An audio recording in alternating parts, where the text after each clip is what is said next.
Okay, so we're gonna go ahead and get started. Can everyone hear me okay? We can hear you.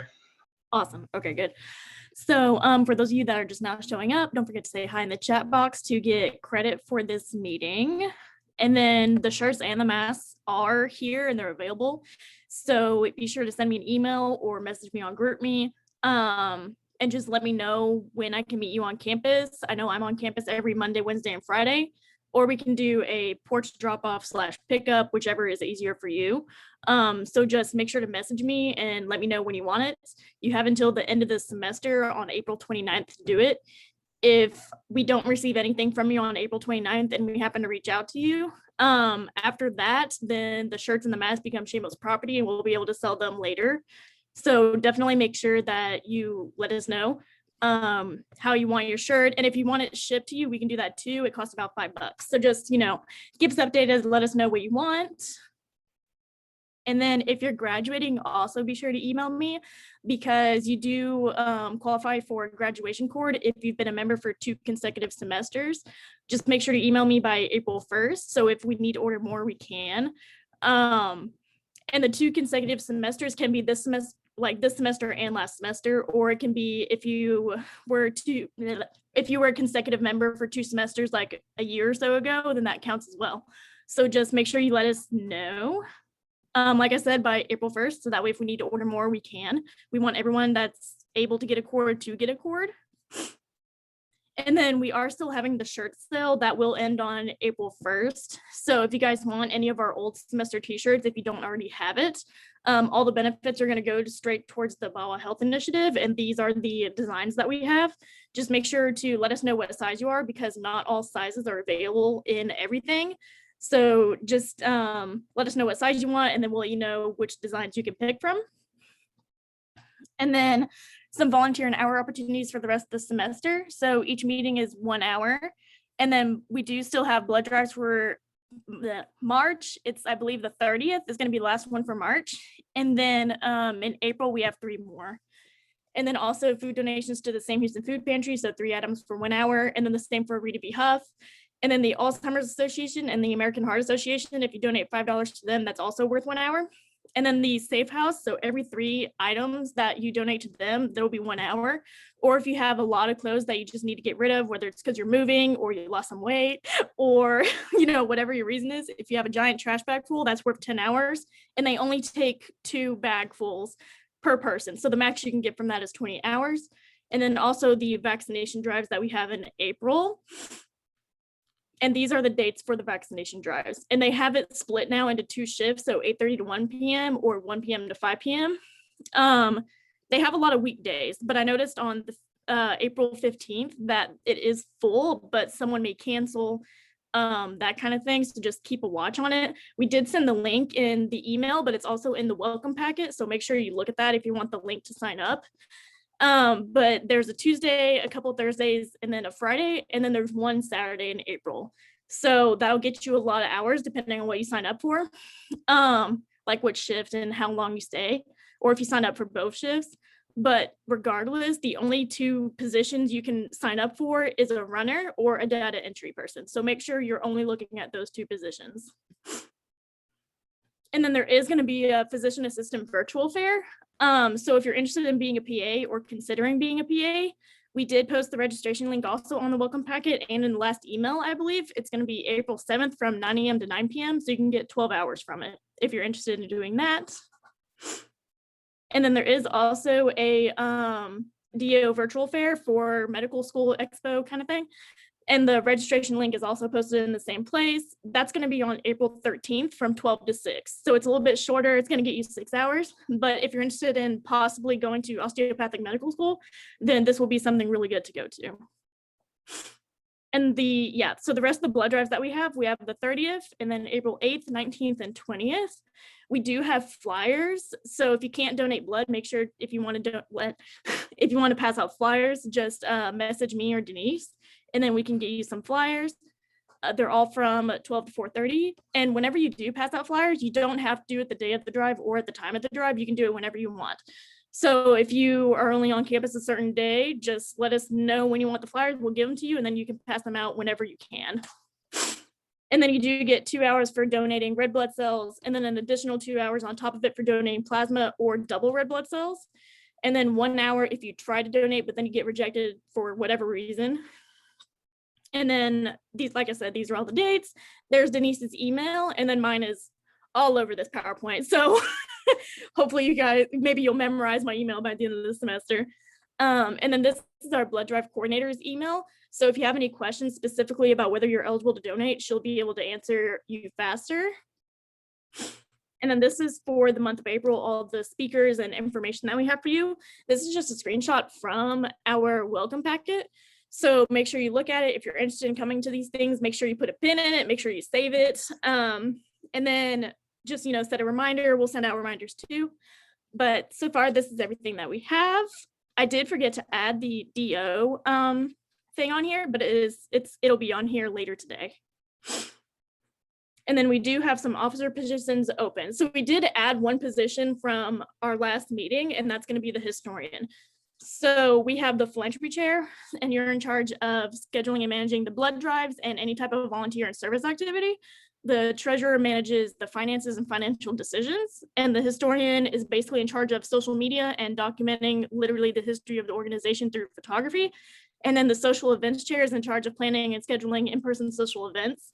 Hopefully you'll be able to do that by the time the fall comes around, but if not, then maybe you can find some hybrid events to do. I don't know what the situation is going to be in the fall. So, I hope it gets better, but that's what the social events chair does. And in the event that we are still completely virtual, then the social events chair will basically double team with the historian and help them with advertising. And then I put some useful links inside this PowerPoint. So whenever we upload it to OrgLink, you'll be able to just click on them and go to it. So we do have a discount for academic consulting, sorry.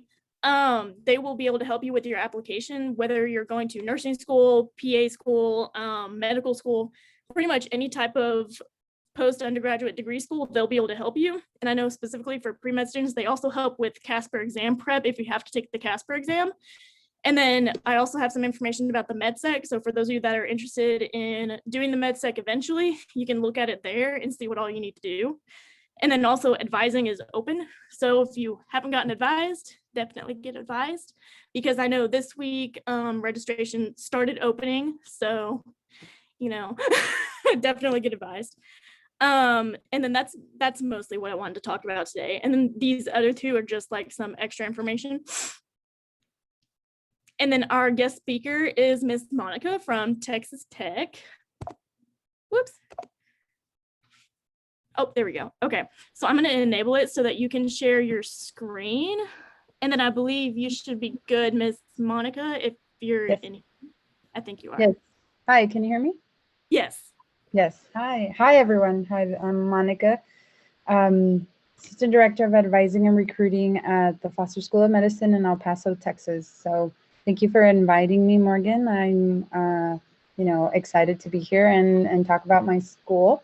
I've actually presented there in person at the Sam Houston University before.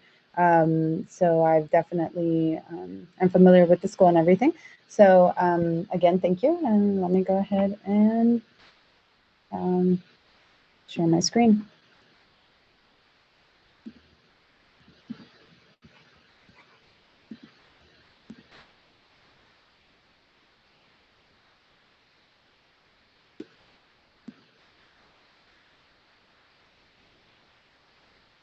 Okay, it shows the presenter side, right? Not the other side? Yeah, you're perfect.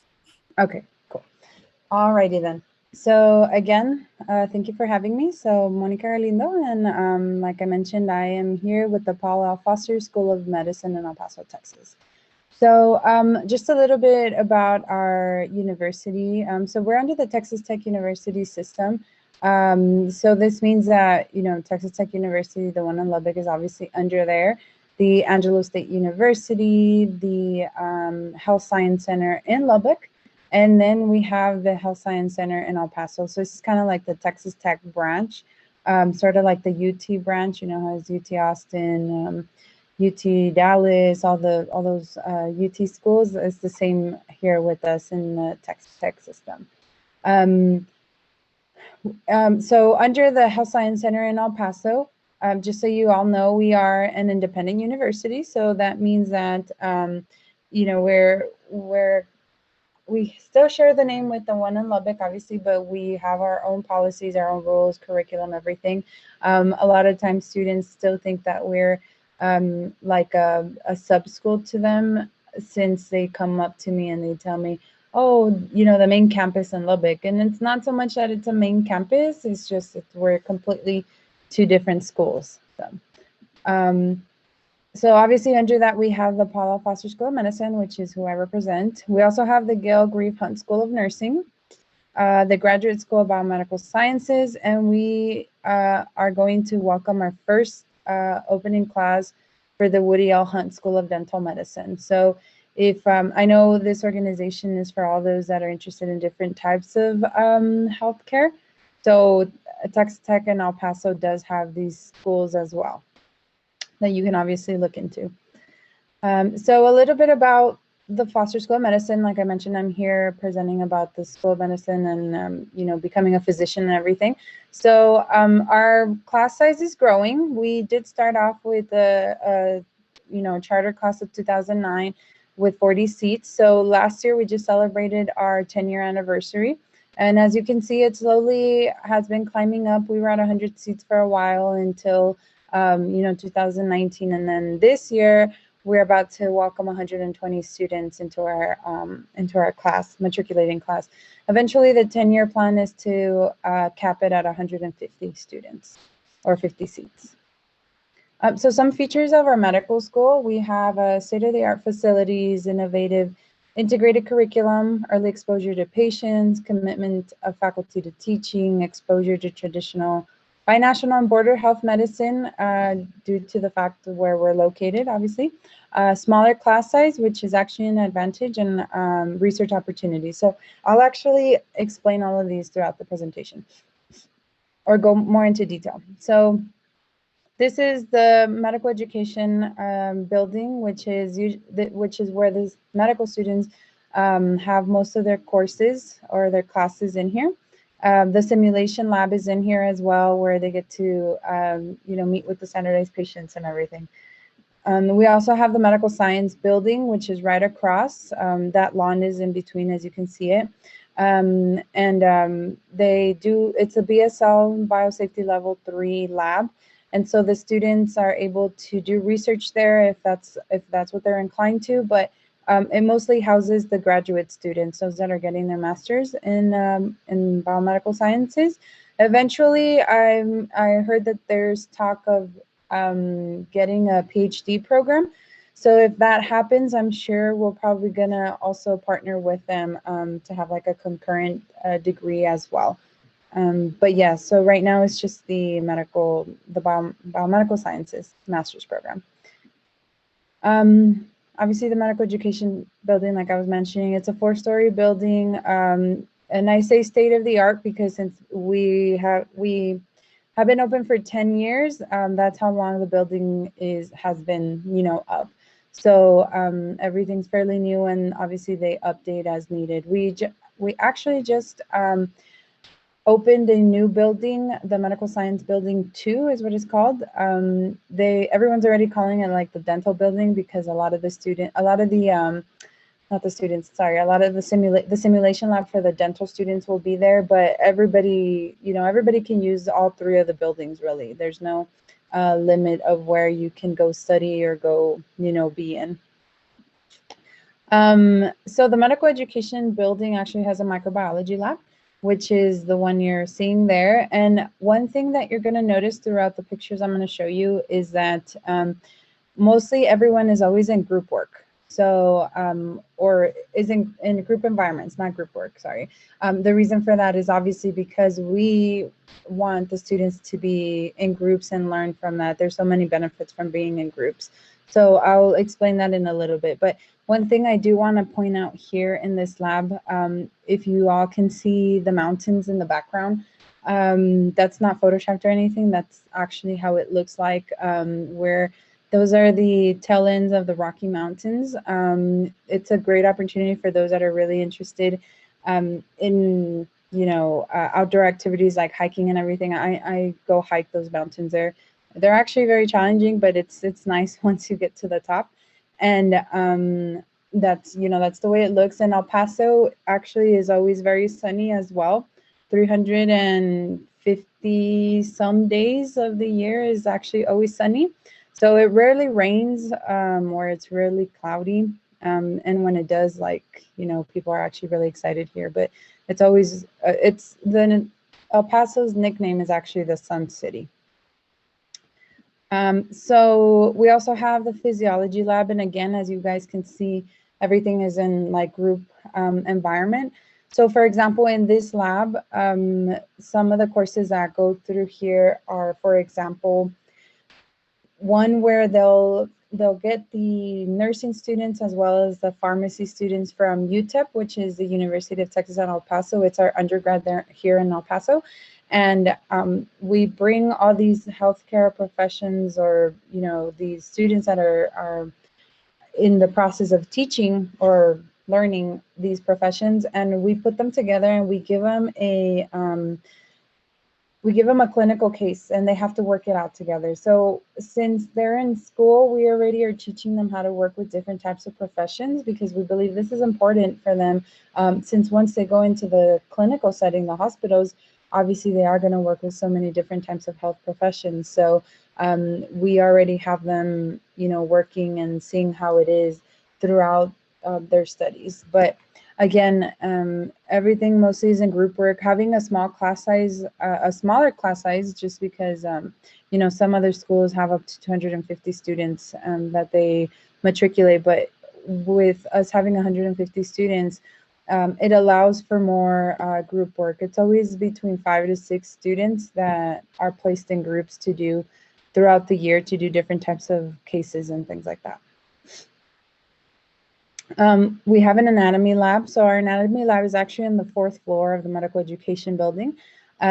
We have 17 tanks just like this, and 5 to 6 students as well, again, that are combined to work with the cadavers. One thing I do want to mention about the cadavers is that they're all from the El Paso region. We believe this to be something important because as an institution, as a whole, we like giving back to the community. And I really mean that, we have community involvement. For example, besides the students' examples that I'll be giving you, I want to give one from my perspective as a staff member.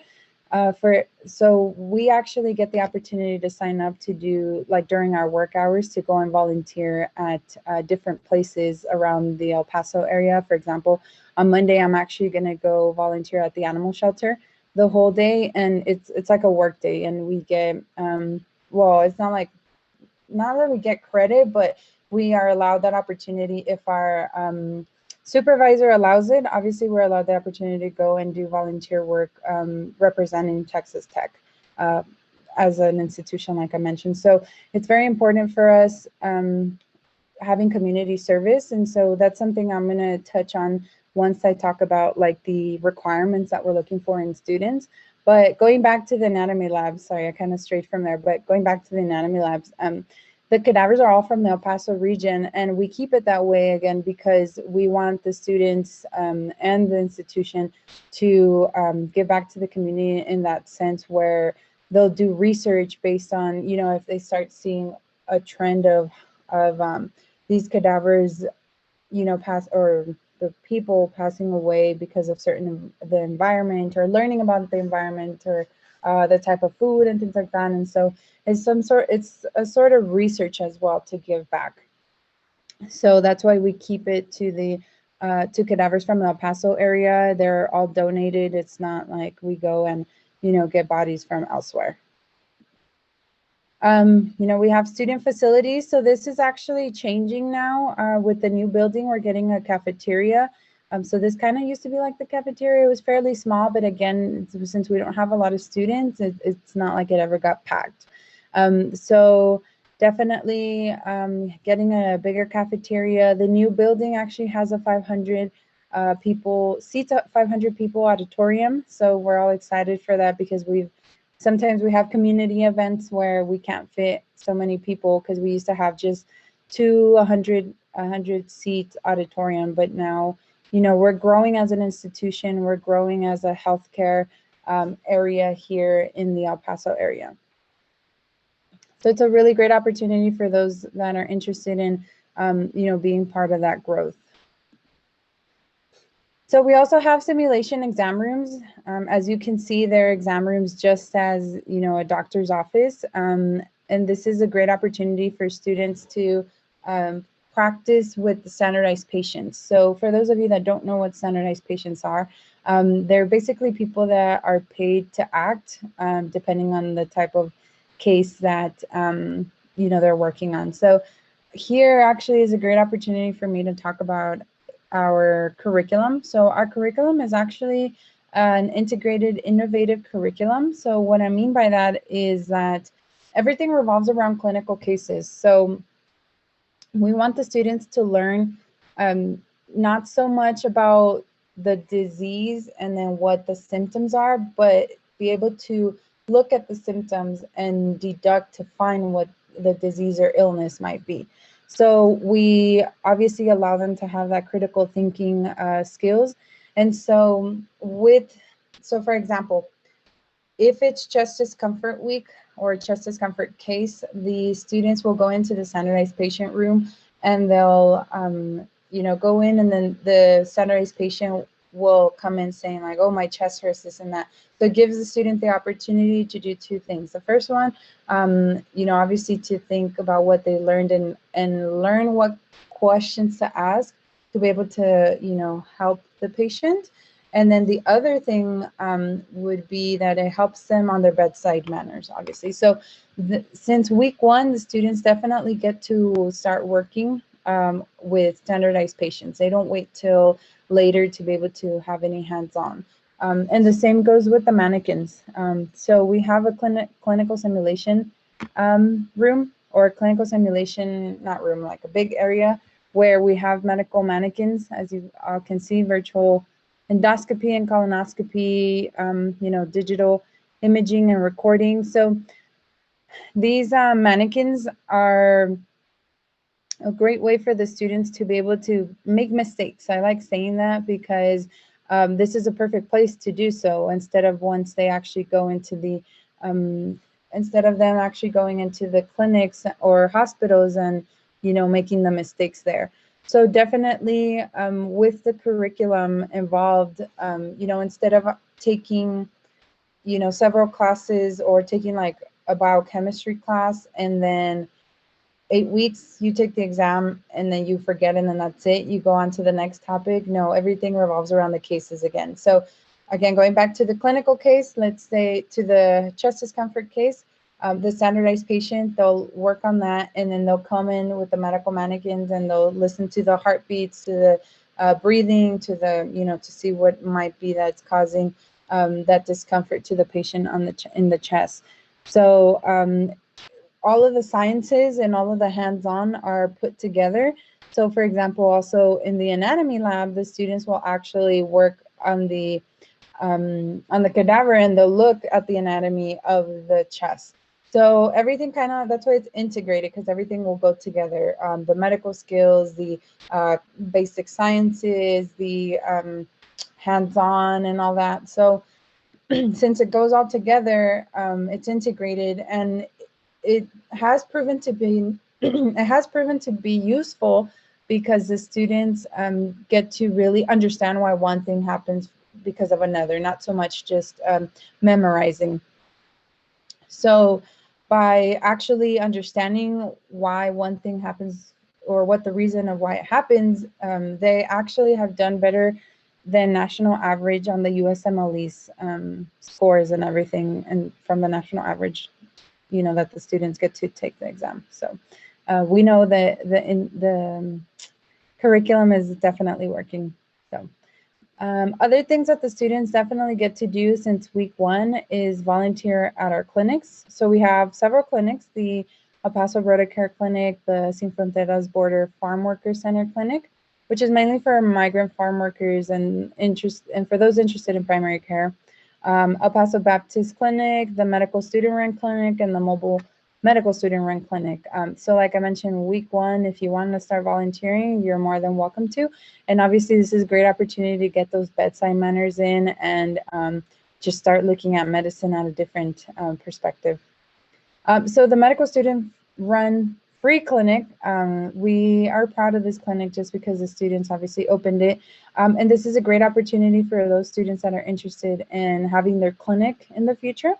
So the students get to do everything. They have to they have to fundraise to get the money for it. They have to do the paperwork. Obviously, there's always an attending there. There's always an attending there taking care of them or kind of like watching over, but they're the ones that get to really run it.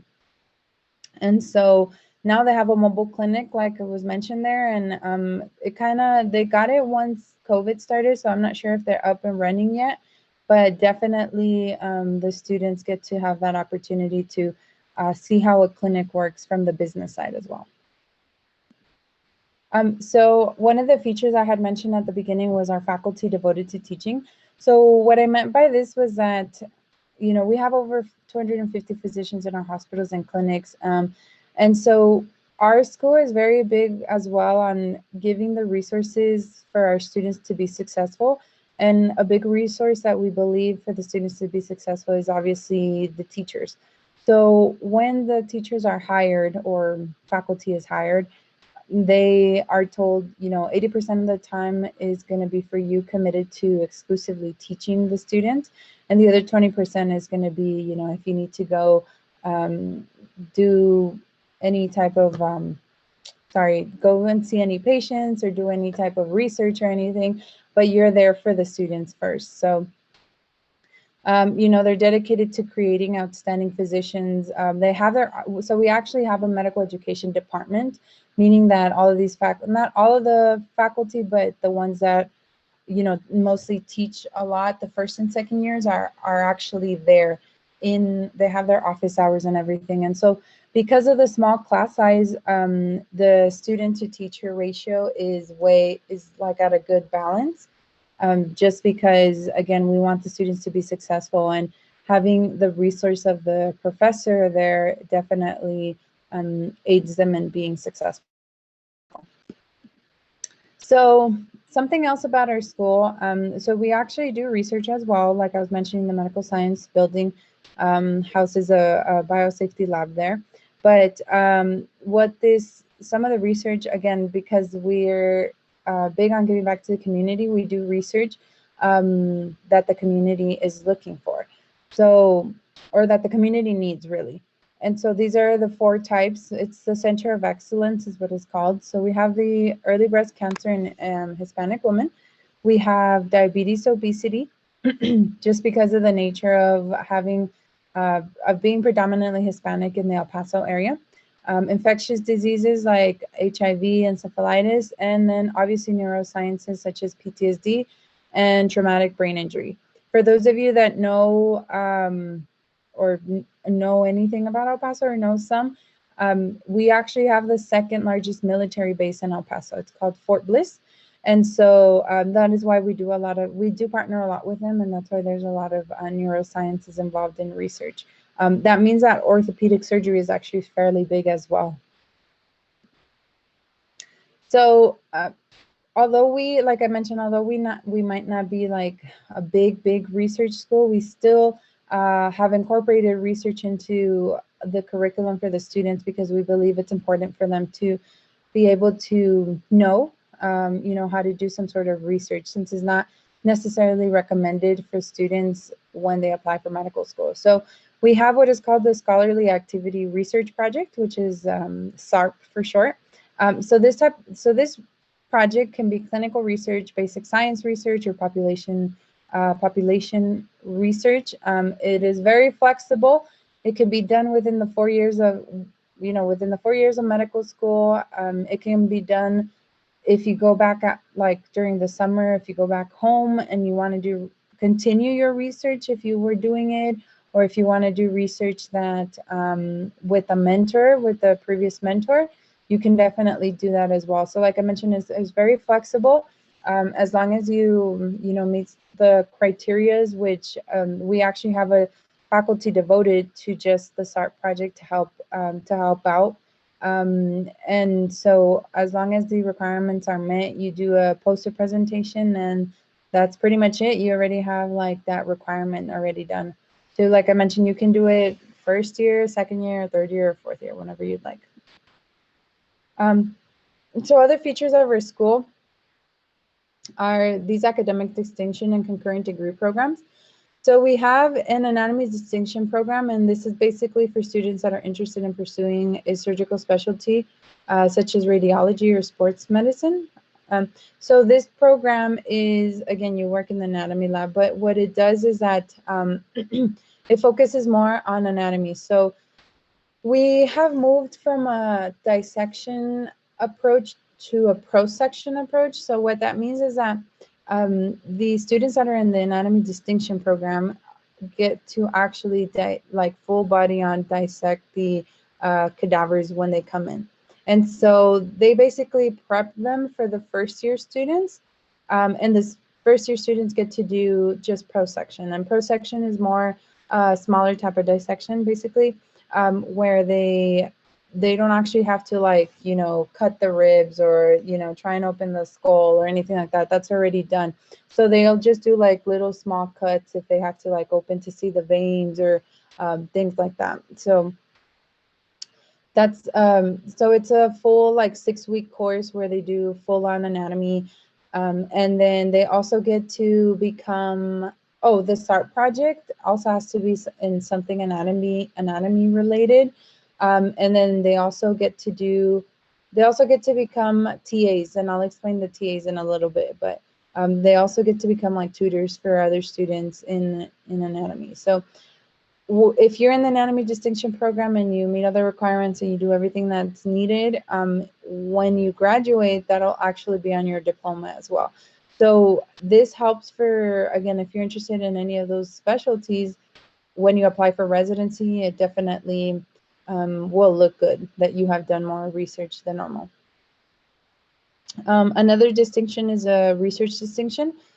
So this goes beyond the requirements of the SART project. So if you want to publish a paper on your research, or if you want to present at a conference as well, we definitely have that option, and students can apply for this distinction. And if they follow all the requirements, again, they also graduate with a research distinction on their diploma. We also have a scholarly and primary care program, which basically enhances and gives unique training experiences to those interested in primary care. And so for this one, they actually get to do more volunteer and get to work more with those type of primary care fields. And then lastly, we have the MD and Masters of Public Health dual degree. So like I mentioned, if we do get a PhD, they want to do a concurrent program. Well, we already have a concurrent degree program, which is a MPH and an MD. So we went with the MPH is actually awarded by the Houston School of Public Health. And the reason why we decided to make this like concurrent degree program is because our curriculum is very big, again, on public health, just because of the community feel that we have. So some additional features. We have medical Spanish incorporated into curriculum. So for those of you that don't know, the Foster School of Medicine is the only school in the United States that has required for all medical students to learn medical Spanish. Other schools might have a requirement, not a requirement, might have an elective or a course. We don't. Like, you will definitely learn it throughout. For example, if you have to go into the chest discomfort week with a standardized patient, we'll tell the students, okay, now you have to do it in Spanish. We also have a summer immersion program where students enter this before starting classes. They actually start in July, the summer immersion, and basically you are evaluated to see where you stand with your Spanish, and then you're paired with students, with fluent students or not, in order to help each other out. So definitely medical Spanish is incorporated. And like I said, if you go and volunteer at the clinics, more than likely you're going to have to use Spanish, because a lot of the patients are predominantly Spanish speaking. So you will, whatever you put into it is definitely how much you will learn of Spanish. We have a pass-fail system. And this is a good, I guess, system for those students that, again, are looking more for like a family group environment, which is definitely the feel we give students. And so the pass-fail is there. So instead of having students like not want to help each other out because they don't want to be like one higher than the other in terms of points or ranking, it definitely allows them to all work together as a group to be able to be on the, you know, passing side. So that's another feature. And then we have student colleges. So this is an awesome feature. I really like this feature just because it allows students to be able to, you know, meet other people. So sometimes you're like in your class, you know, the graduating class or those that enter, and you see them during orientation, and that's kind of it. You kind of, you know, life happens, or you get split into courses and things like that. But with the student colleges, they're divided into 4 groups of, right now it's 4 colleges. I know I heard there's going to be 2 more, so they're going to have up to 6 colleges since our class size is growing, like I mentioned.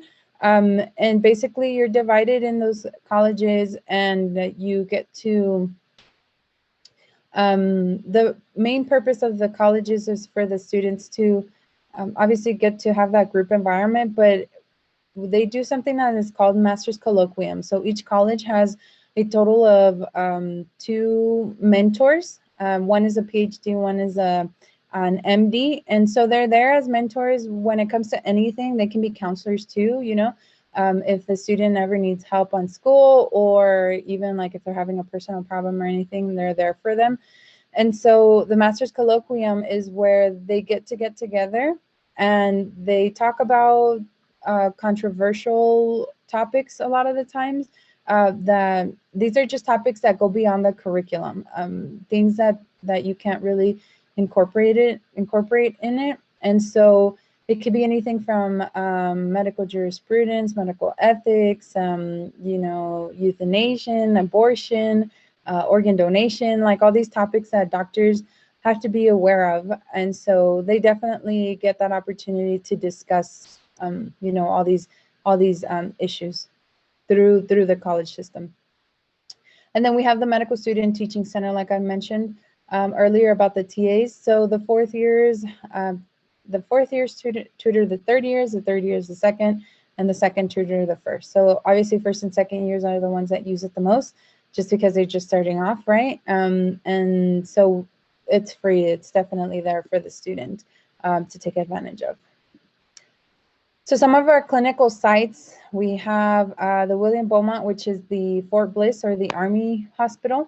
We have a psychiatric center. We have the Texas Tech Clinic buildings, which has a lot of the primary care specialties. And then we have the University Medical Center, which is our county hospital. And then obviously the El Paso Children's Hospital, due to the fact that we have, or being Hispanic, there's a lot of kids in El Paso, basically is what I'm trying to say. So yeah, the Texas Tech Medical Center in El Paso, like I mentioned, some facts, 224,000 clinic visits, mainly family medicine and pediatrics.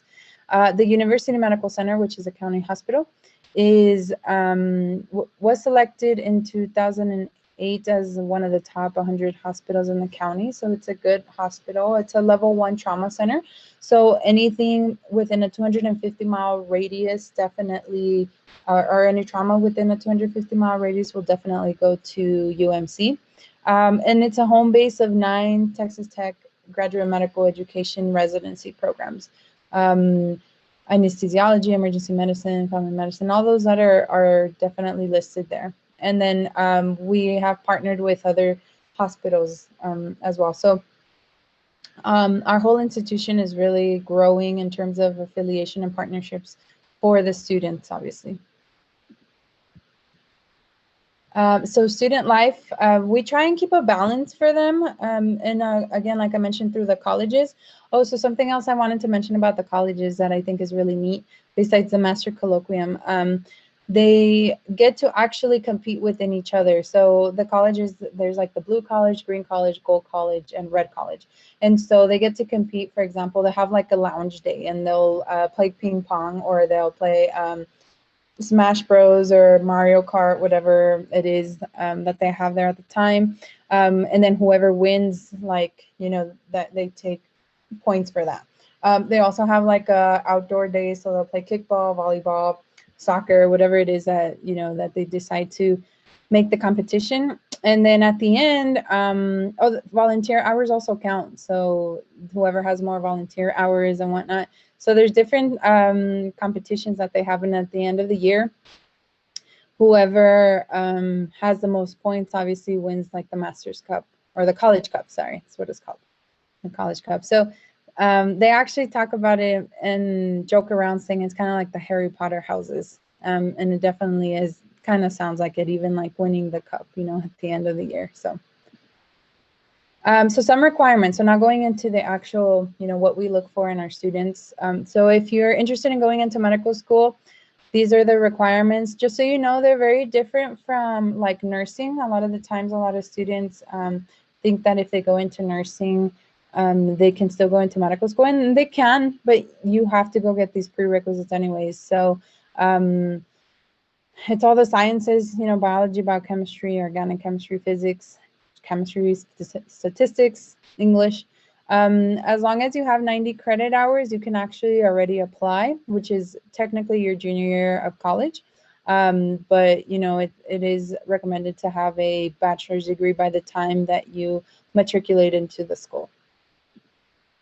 So some statistics for you. I just updated it a few weeks, no, not a few, it feels like a few weeks, just barely last week on the 18th.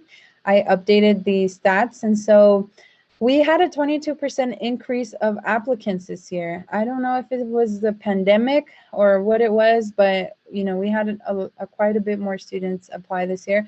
So 4,604 was from last year, and we had 5,477 that applied this year. Interviewed, we had a little less, 613, which was kind of strange. I thought we would have more just because they were all virtual interviews. I think it would have been easier for them to decide to do, you know, the interviews, but I don't know why it wasn't that way. Matriculated, obviously we will matriculate around 120. We just don't have the exact number yet. Last year was 110. And then from this year, the applicants, this is what I was really surprised about, was the average MCAT. So last year was a 506 and this year is a 512. And even the GPA, I mean, from a 3.6 to a 3.8. So I mean, we don't have a base or anything when we look at students, but, you know, whatever is the average is usually what we tell students. If you want to be competitive, that's what you're looking at. And so, yeah, that's basically what you're looking at this point. So a 512, and obviously, but don't think that if you're not at that doesn't mean that you don't have a chance. That's not true. We look at every student because every student has a different story to tell us. So let me tell you how we actually look at the at the screening process, like how we look at the students to see what they need.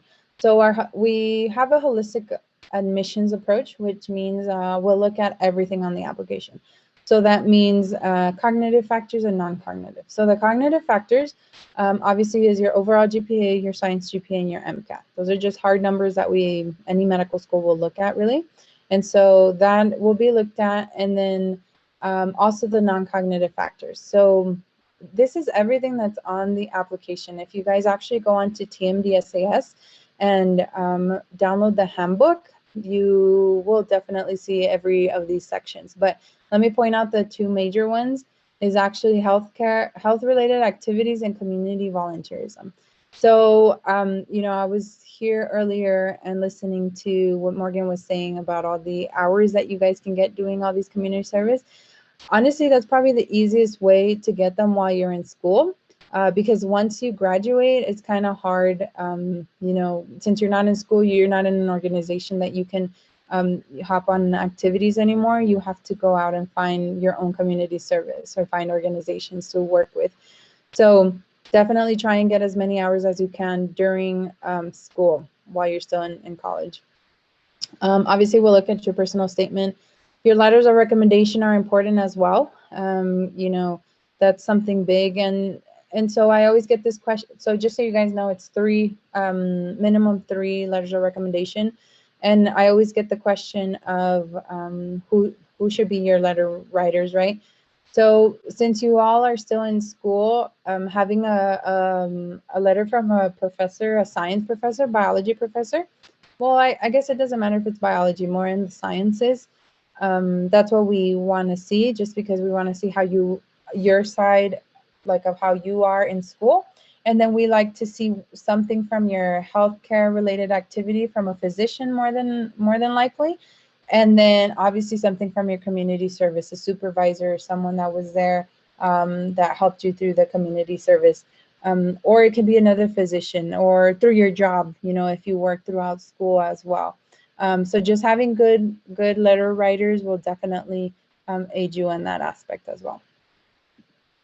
So some tips for medical school applicants: being familiar with the TMDSAS application system or application, reading, understanding the questions carefully, understanding the timeline. The applications always open up May 1st. Taking the MCAT early, having meaningful medical exposure, shadowing, like I mentioned, or medical exposure and healthcare activities and community service are very important. And them being meaningful, it makes them even more enhanced. Clarity and detailing your activities and the time. So some more tips, like I mentioned, engaging in undergraduate activities. That means volunteering in the community, non-medical experiences. If you are able and capable and you want to do research, you can always do research. Like I mentioned, connecting with your potential letter writers, well-written statements, complete all the optional essays that are on the application. Applying to all medical schools is a big one, and obviously doing all your prereqs. So let me just show you some pictures of El Paso really quick with the mountains, and then I'll open it up for questions. So thank you. Okay, so any questions? Sorry, I wasn't looking at the chat, so I don't know if maybe I had some on the chat, but. I actually had a question. So, what do you do whenever, like in regards to like calculating the GPA? I know all schools are probably a little bit different, but if someone has to retake a class, do you take the average of those 2 classes, or do you take the higher grade of that class? It's the average. Okay. Does anyone have any questions? You guys can put on the chat or just take it off. You guys can ask me. Okay. Do you accept international students who receive their bachelor's degree in America? So we need the degrees, the bachelor degrees in the United States, definitely. It says 90 credit hours in the US or Canadian accredited university. International, though, we only accept permanent residents and US citizens to our school due to the fact that it's a state-funded university. That's their rule, unfortunately.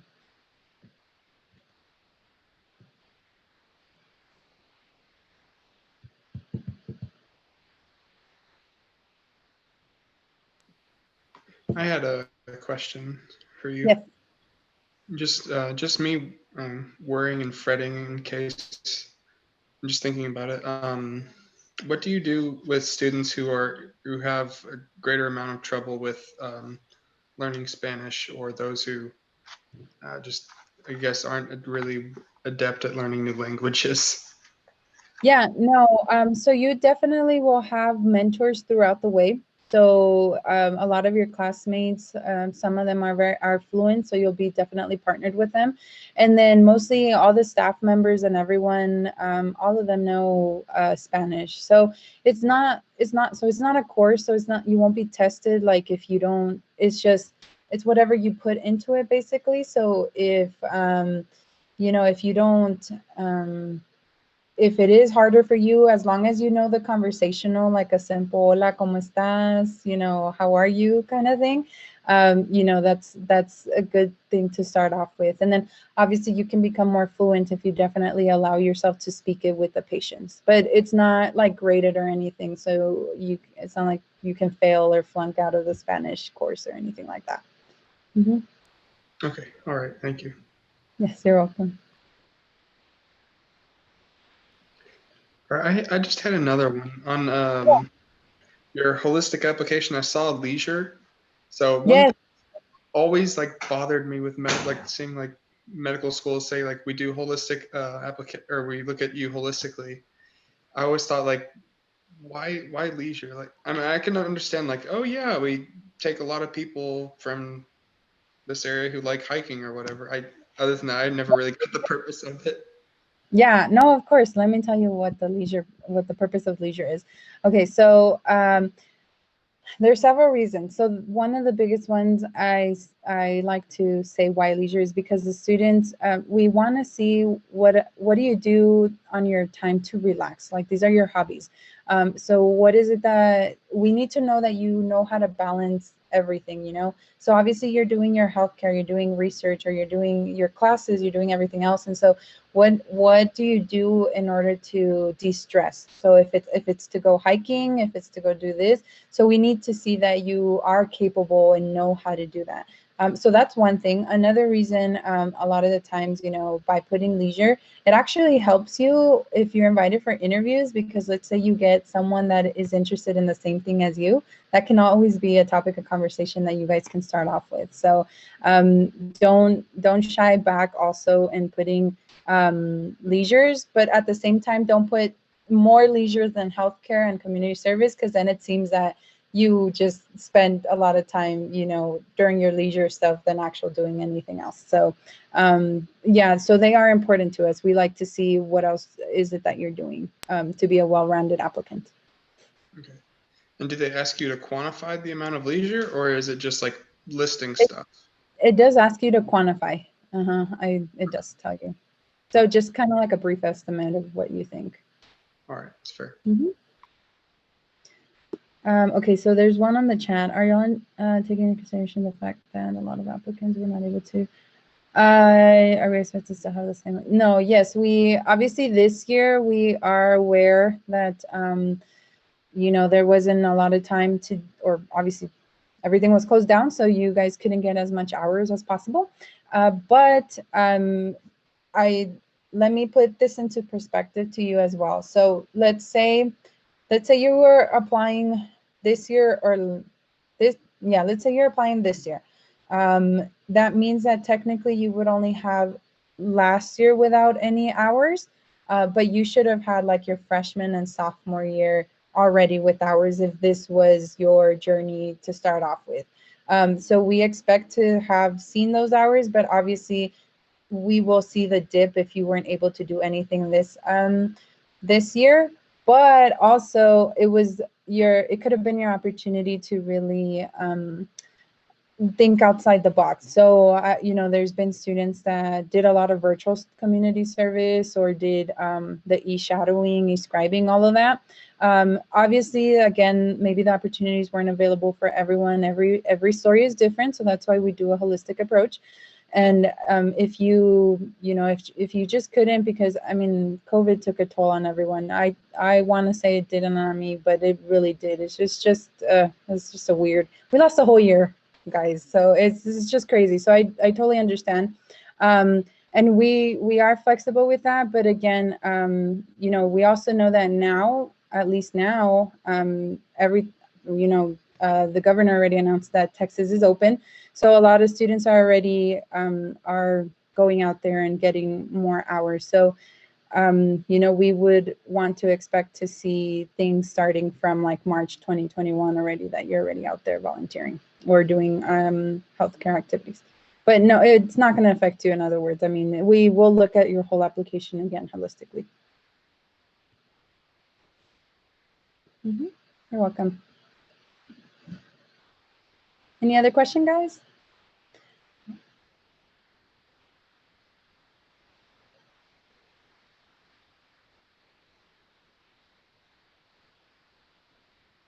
Okay, so like if you go to Mexico and do community service one day, or that you have done community service in Mexico. So we actually do, since we're on the border and it's two different cultures, we do encourage students to diversify themselves in terms of doing healthcare volunteer or even community service worldwide. So not just in Mexico, it could be, you know, a lot of students go and do medical mission trips, medical brigades and all that. And those are very awesome because they definitely get to see other types of healthcare. So, oh, so one thing I guess I wanted to say about the Spanish is that you're not required to, just like the research is not required to know it or to have it. So, because we're going to give that to you. We're going to teach you the research. We're going to teach you the Spanish.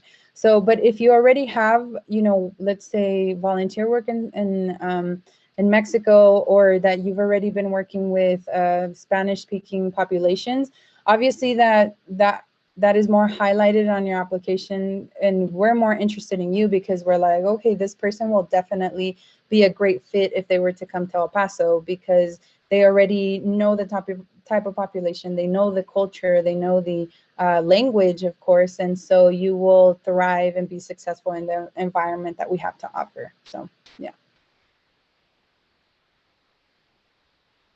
And then I had a question. So in regards to like people who take either 1 or 2 gap years or however many years in between, you know, undergrad and medical school, what do you guys look at during that gap? So definitely not doing anything. We like to see that you've been we like to see that you've been still on your journey for medical school. Obviously, we know a lot of you will be working because, I mean, once you graduate, you'll find a job, and, you know, it's just, that's kind of how life is. We need the money. So we definitely will see that you will be working, but we want to see what else you've been improving on. So if you're taking a gap year, there's a reason why you're taking a gap year. You kind of reflected on yourself and you're like, okay, I'm taking it because either my MCAT wasn't good enough, I'm missing community service, I'm missing healthcare. And so that is what you need to work on during your gap year. So that is what we want to see, you know, during the time that, whether you're working or you're doing, you know, studying or whatever it is. So just, we really just want to see that you continue on the path for medical school. So. Awesome. Thanks for speaking today.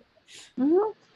I don't know if I ran out of time or if you guys already need to go, but no, you're good. We're virtual, so we're pretty like flexible and everything. I don't know if anyone else has any questions. I will put my email on the chat, and then let me also put, I have a booking link if anyone is interested in like talking to me about your specific situation or just like your interests or whatever. I'm here as a resource.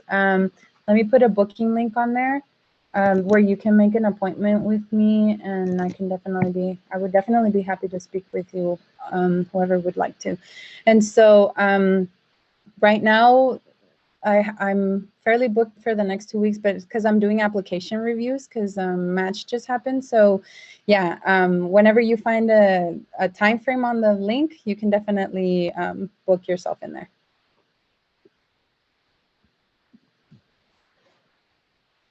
And then I've saved this, so I'll send it to, we have like a little group meet, so I'll send it in there for everyone to have too. Sounds good, yeah.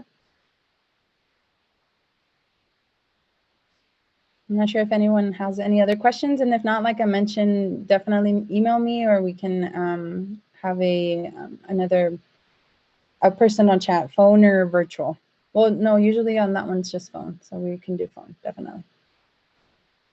And then hopefully when COVID gets better, if I can go in person, if you guys go back in person, I can definitely go and present in person and actually bring you guys like brochures and goodies and stuff. And or you know, if you ever want to come to El Paso, if you even driving to California, because I know everybody, that's why it's called El Paso, because it's El Paso in English means the pass. So everybody passes through there to go to California.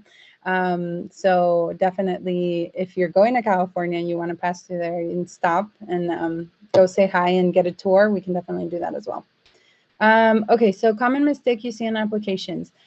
So common mistake, oh, there's several, but You know, one of the biggest ones I would say would be like the location of how you structure your essay.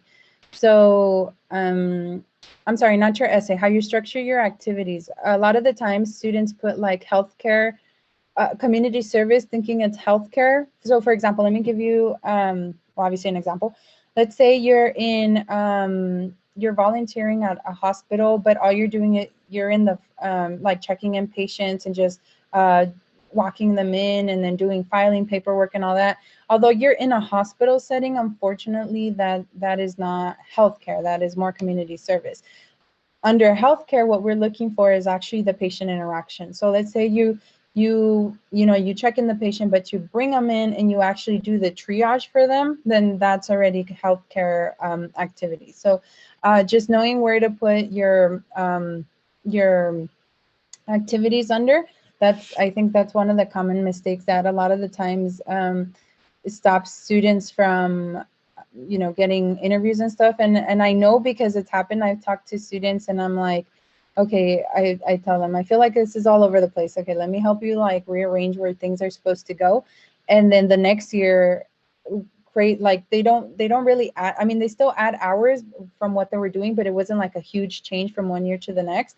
And then the next year, from just changing the little things that I told them, they get like 7 interviews. So obviously we know that, that had a lot to do with it. So that's one of the common mistakes.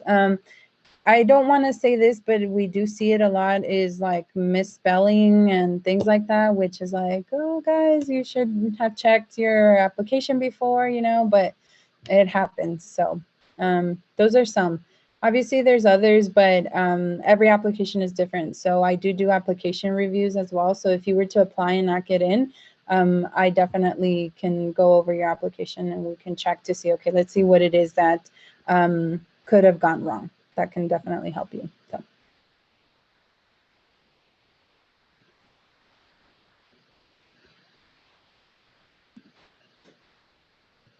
Any other question, guys?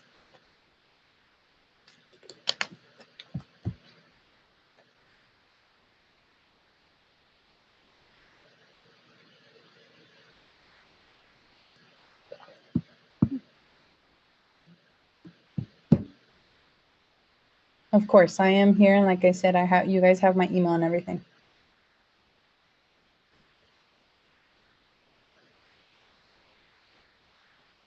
Guess there's no more questions. Okay, I just want to ask you, because I know I was like recording this entire thing, but I just want to double check with you. Is it okay if I post this onto our YouTube channel for members that either had to leave early or missed to go back and look at? Okay. Of course. Yeah.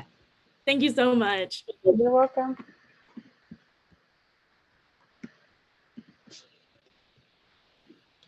Okay, does anyone have any questions for me before I let all of y'all go and enjoy your evening?